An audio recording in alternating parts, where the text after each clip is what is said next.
So review worksheet number 4, number 1. There's the slope field. Again, all you do is plug in the points into the slope equation and sketch the little piece.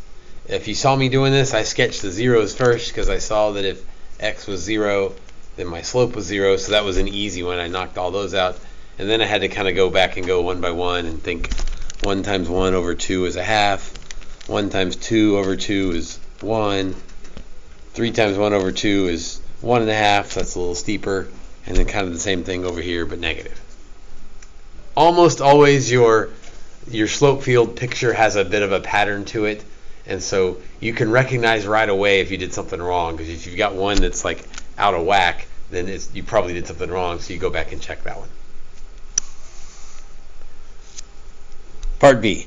Y equals f of x is a solution to the differential equation above, and f of negative 1 equals 3. If you like the ordered pair look or table of values look, you could rewrite that either way. All that means the same thing. Use an equation of the line tangent to the graph. So that's where I need point and slope. Well, it just gave me the point, negative 1, 3.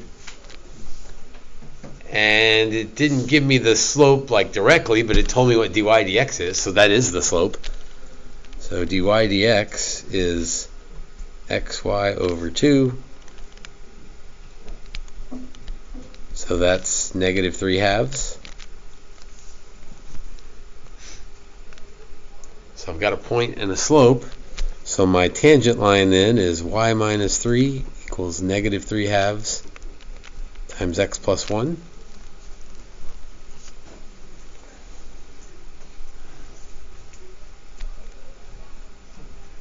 And then use that to approximate f of negative 1.2. So that means I'm going to plug in negative 1.2. I don't have an equation to plug it in to figure out exactly what the function value is, but this tangent line, let's see, at negative 1, 3, it's actually this.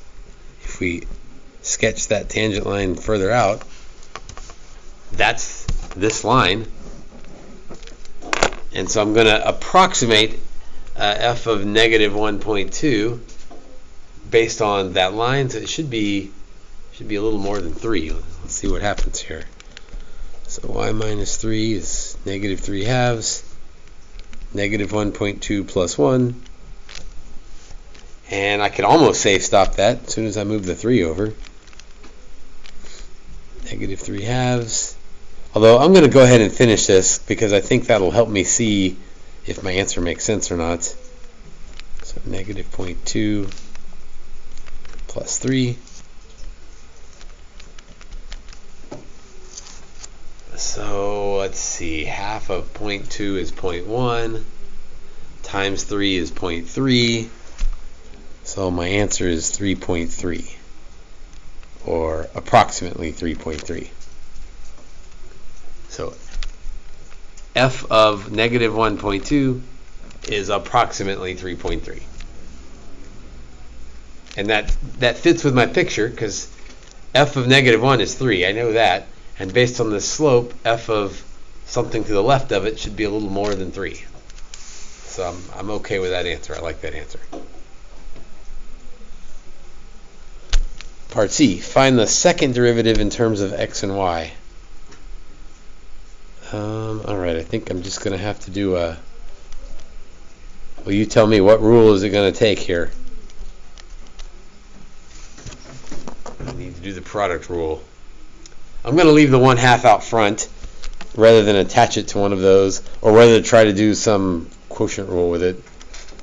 So the second derivative is 1/2 out front, and then first times derivative of the second plus the other way around. So x times dy dx plus y times derivative of x would just be 1.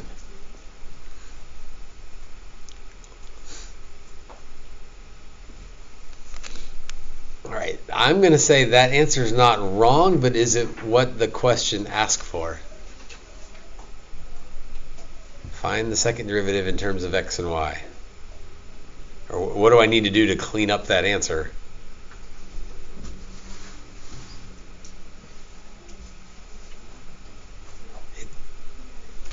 It's not in terms of x and y right now.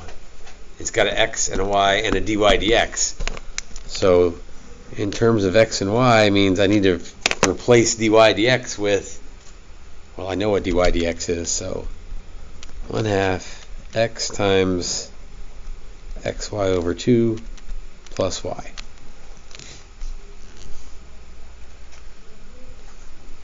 And I guess I could leave it like that, but I'm going to go ahead and multiply things out here. So x squared y over 4 plus y over 2.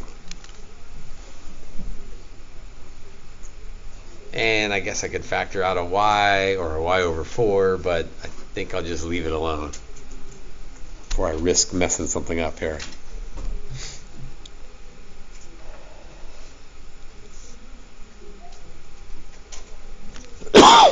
Part D. Is the approximation in Part B an overestimate or an underestimate of the actual value? Overestimate or underestimate? What's going to help me answer that question? Do you know? How am I going to know if my, there's my like projected value, but how do I know if that's under or over? Riemann sums helps me go over and under if I'm thinking about antiderivatives. But this is slopes, not antiderivatives. I think it would help me to think about concavity, especially if I cheat and look ahead. Question E says, what is the concavity? So if I know the concavity at that point, if it's concave up, then I'll have a underestimate. If the actual graph is concave down, then my guess would be an overestimate. So let's find the concavity at -1, 2.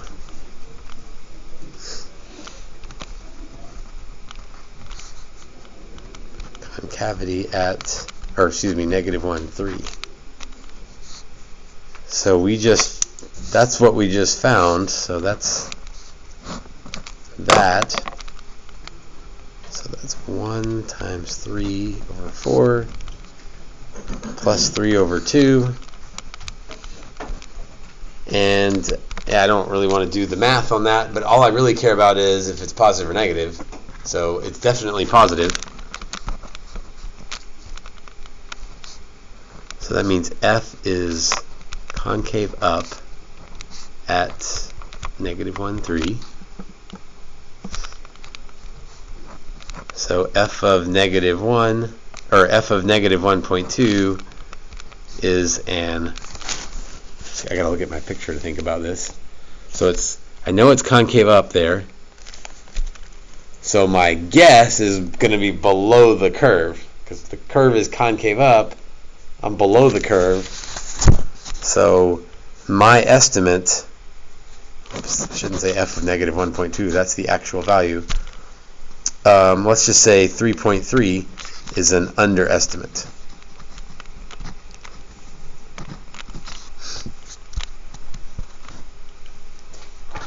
Again, I'm looking at the picture. The picture is concave up.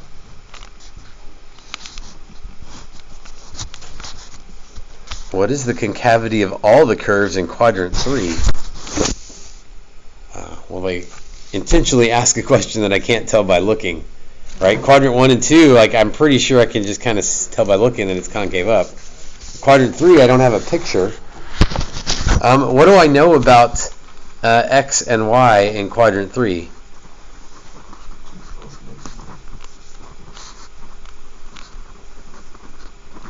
X and y are both negative in quadrant 3. So let's grab our second derivative and see what happens if both things are negative. So x is squared, so negative squared times negative over 4 plus negative over 2. Right, I'm using my concavity. And the negative squared becomes positive, times negative is negative, so that's definitely negative. So that means all curves, or all quadrant 3 curves, are concave down.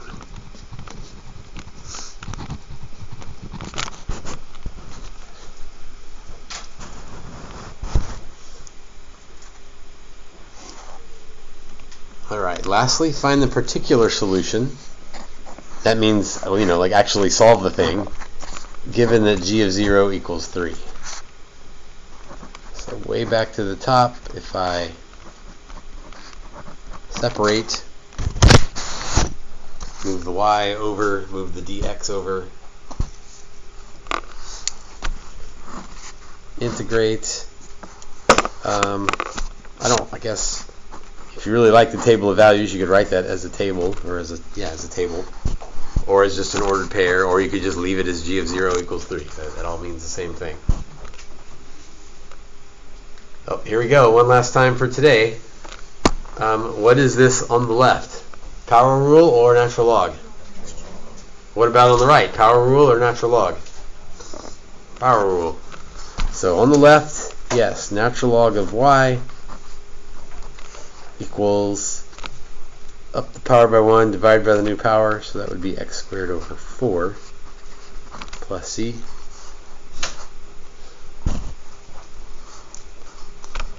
So the fishhook thing, y equals e to the x squared over 4 plus c,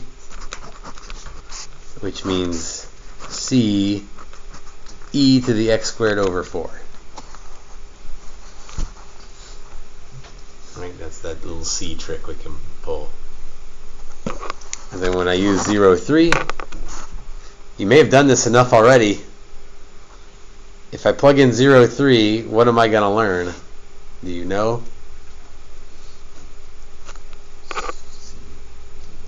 C is going to be 3. If there's a 0 there, then that's C. Again, maybe we haven't done quite enough to start skipping that many steps. Probably safer to plug things in and confirm that anyway. So e to the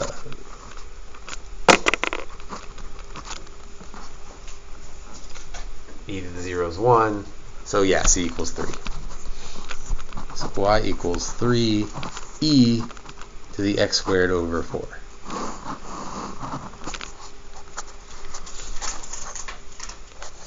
Okay, that covered a lot of things. Covered everything in this unit and several things from previous units with tangent lines and concavity and second derivatives and product rule and algebra. A lot of stuff going on there.